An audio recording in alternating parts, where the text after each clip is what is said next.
куптандан мурда уктаганды пайгамбарыбыз жактырбайт эле. Демек шамдан кийин уктабаңыздар деген сөз. Мурда деле биздин энелерибиз мындай Куран, хадисти окубай эле куйма кулак болуп мээлерине сиңип калган эле. Ата бабалар алхамдулилля диндар болчу баарыбыздын.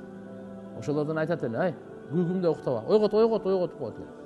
Эсиңиздерде күн баткандан кийин уктатпайт эле. Пайгамбар саллаллаху алейхи ва саллям күн баткандан кийин куптанга чейин окуганды жактырган эмес. Макру деген муну. Куптандан кийин бекер поздорго дагы макру деген. Ар нерсе сүйлөшүп жүрөт го, ошолорго да болбойт. Маанилүү бир илим болсо, анда бир бөлөк. Болбосо куптандан кийин эң жакшы эрте уктап, эрте турган. Дин соолукка жакшы, береке, ырыскы, илим, бардык нерсеге жакшы. Көп күнөөдөн сак болосуң. Түндө жүрө берсең көчөдө.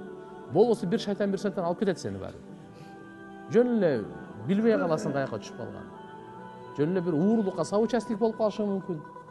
Же болбосо бирөө дагы бир маска жолугуп калышың мүмкүн. Же болбосо бир зынага кетип, же болбосо да бир балакетке чалдыгып калышың мүмкүн. Ошон үчүн ол түн жөнөкөй түн нерсе эмес тafsirlar.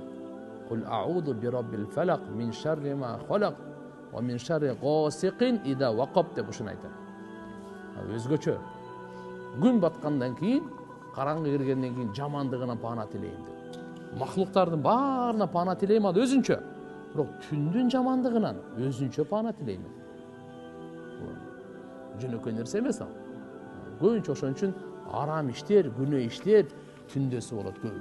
Күндүзү деле болбой койбойт эмес, бирок көбү түндөсү болот.